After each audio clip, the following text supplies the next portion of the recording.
All right, a real 2K recap covering the games from October 4th, 2025. The Knicks played the Sixers again, finishing off their set in Abu Dhabi. Knicks ran with what I presume is going to be their regular starting lineup of Brunson all the way down. Hart was out for this one due to the back injury that he suffered in the last game. So if he's sidelined, Mitchell Robinson has a clear path to start.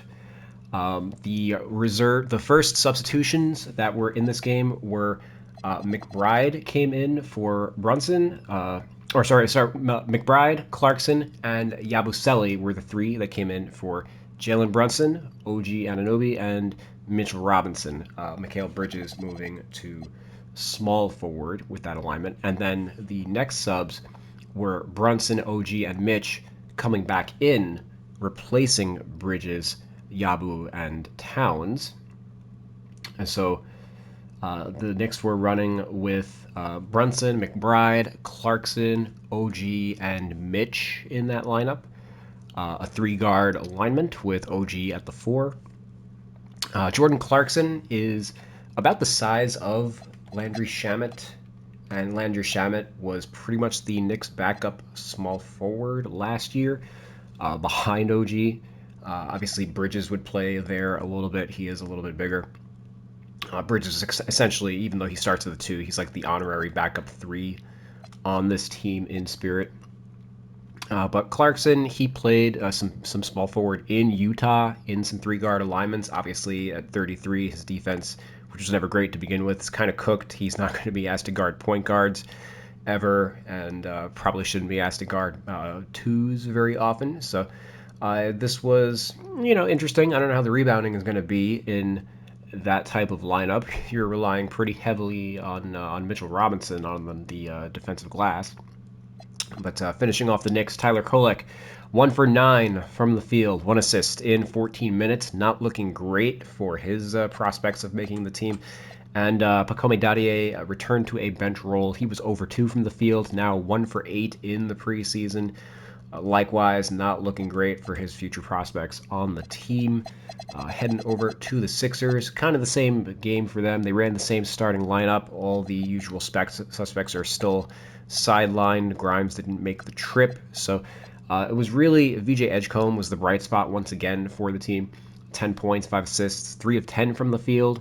He's now 7 of 23 from the field in his 2 preseason games. So his shooting efficiency has left a little bit to be desired, but certainly he brings defense and athleticism at the 2-guard spot that this team will sorely need. So I wouldn't be surprised if he started over Quentin Grimes, especially since if the Sixers are going to be injured and not really a contender, then it does make sense for them to push towards the future with Edgecombe rather than Grimes, who's probably going to leave in free agency at the end of the year.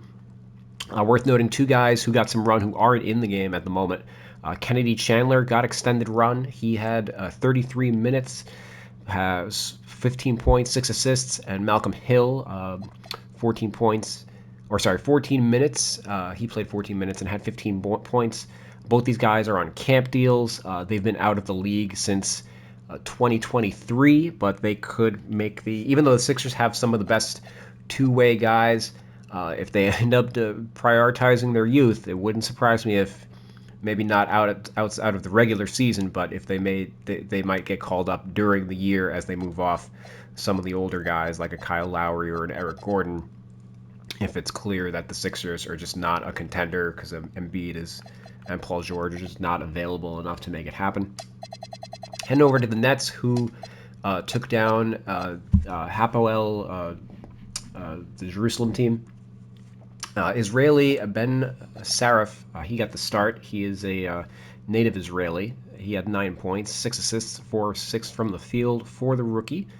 The Nets started Saraf at the point, Cam at the 2, Terrence Mann at the 3, Michael Porter Jr. at the 4 as expected, so he's going to be a 4 this year rather than a small forward, which he was for most of his Denver tenure.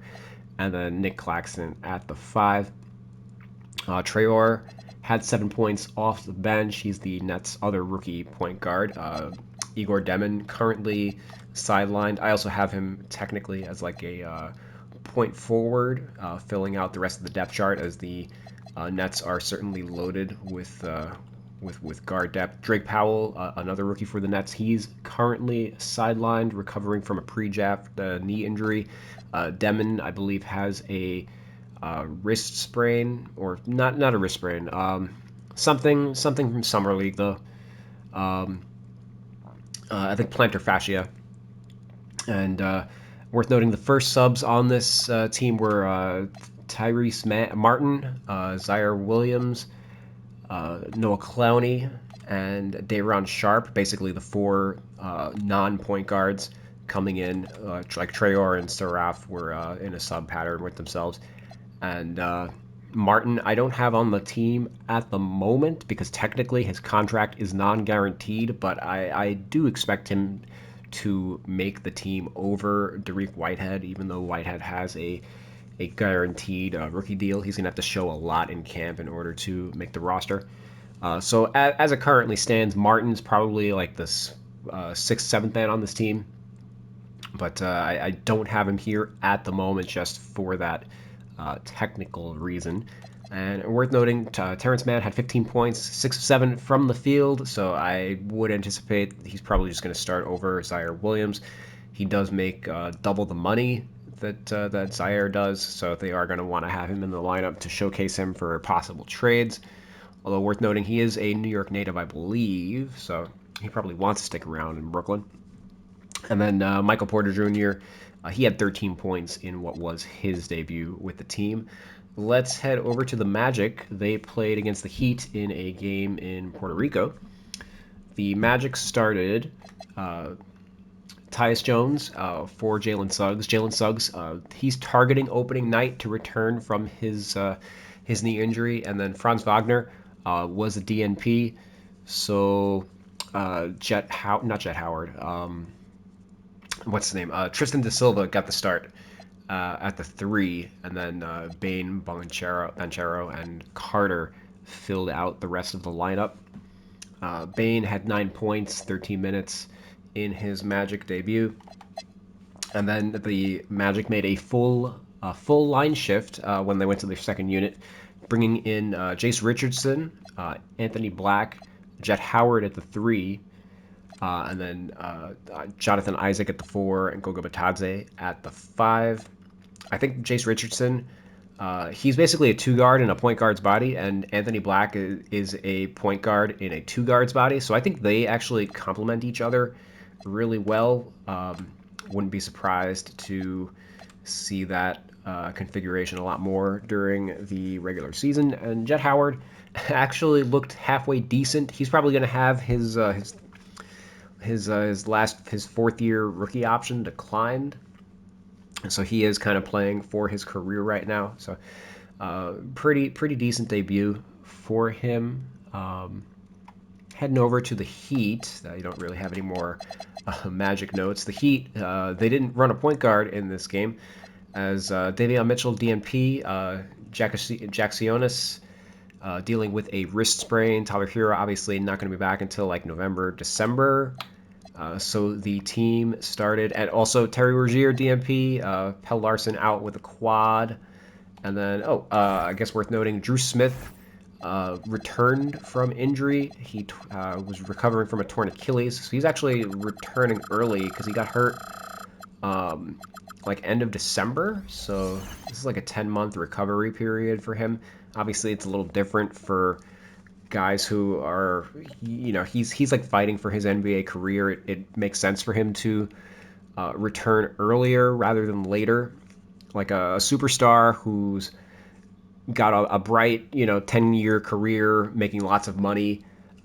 It makes sense for those players to take the full amount of time to recover, but for a fringe player like Drew Smith, probably it's for the best that he's ready to start playing games at the beginning of the year for the team, because who knows how long his career is going to be. He's already 27 and has been living off of two ways. But Jaime Jaquez was the starting point guard for the Miami Heat in this one. starting next to Powell, Wiggins, and then rather than Kel'el Ware, Bam Adebayo was at the 5, and Nikola Jovic got the start. Jovic recently signed a 4-year, $62 million contract extension, so he's been vocal that he wants an opportunity to start. He primarily came off the bench last year, and it would help him his case if Keshad Johnson is ready for a rotation role. He's pretty decent in this game. So if Jovic gets the start and we're going to get Bam at the 5 and Kel'el Ware at the as his backup, which I kind of anticipated based on how thin the Heat were at center entering the entering training camp. They did sign Precious Achua right before the start of camp to a non-guaranteed deal. If Bam is going to be at the 5, and that's going to push Precious down to like the third string 5, essentially. I mean, he can play a little 4, but kind of not really.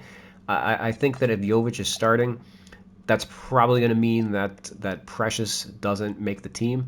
That's just something to keep an eye on. The Heat also need to like shave some payroll, so it would help if they like Terry Rozier has like his contract's like 25 million guaranteed out of like 27 or something like that, 23 out of 25. Like they save like $1.5 million if they waive him, which is essentially what their money for Precious would be. So if they can't find a trade partner for Rozier, they might just like waive him and make room for Precious that way. So this is also a situation to keep an eye on. Obviously, the Heat backcourt is extremely banged up, as Powell and Smith were the only actual guards to play in this game. So if the backcourt is banged up, that does mean Rozier probably will make the team. But the Heat also, they went to a full line shift. They had Drew Smith playing at point guard. Obviously, everybody else did not play, so I'm not necessarily going to change his position yet. Ethan Thompson, the two-way player, he was the 2 guard, and then Simone Fontecchio at the 3, Keshad Johnson at the 4, and then Ware at the 5 rounded out that first bench unit to come in. Let's head on over to the Minnesota Timberwolves, who played against the Denver Nuggets in San Diego. Nobody does exhibition games in their hometowns anymore. Maybe San Diego's a potential expansion location. I'm not really too up and up. I know Seattle and Vegas are the first team locales to come to mind, but good for San Diego to get some action. And obviously, neither team California-based, so a very neutral location for both these squads.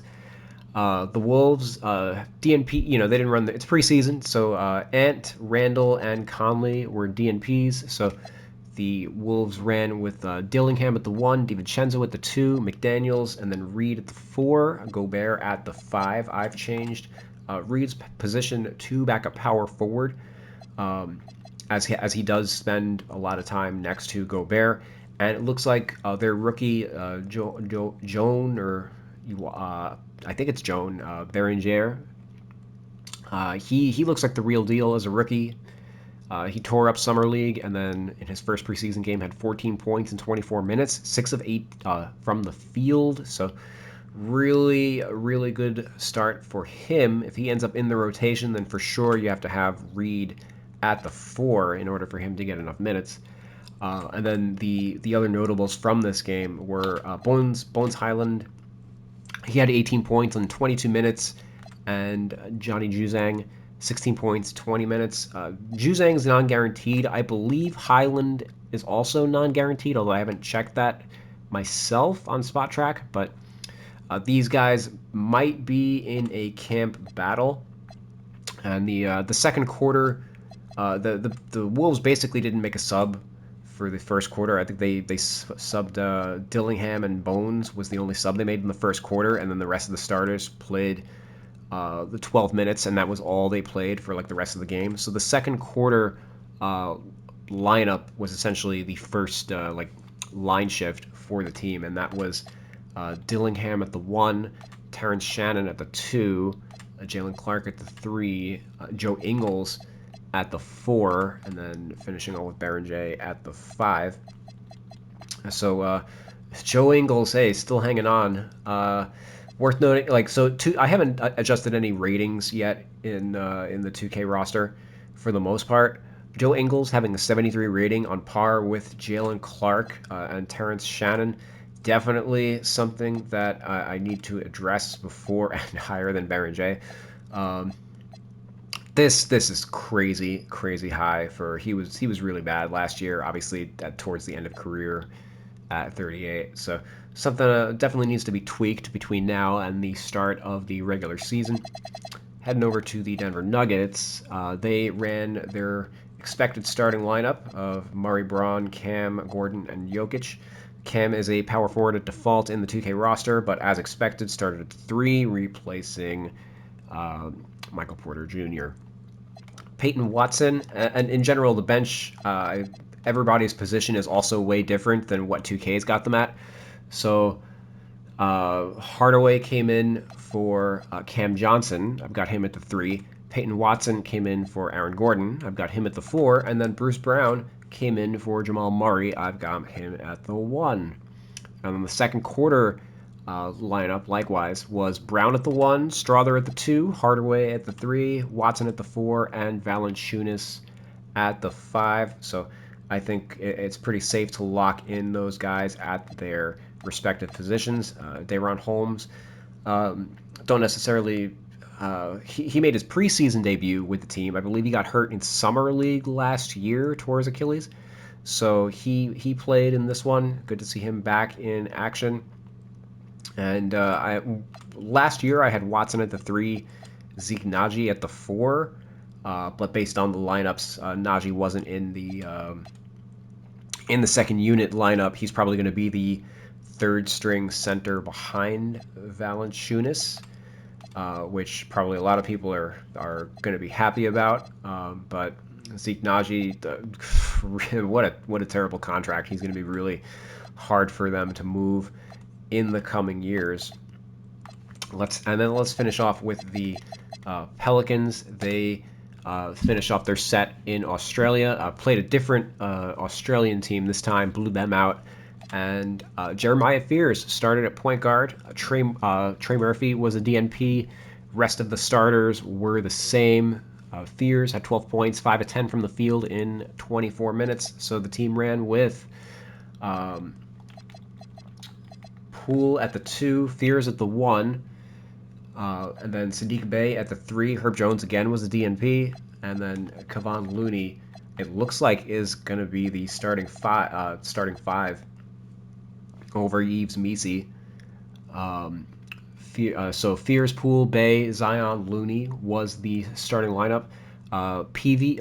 Micah Peavy was the first player to sub in.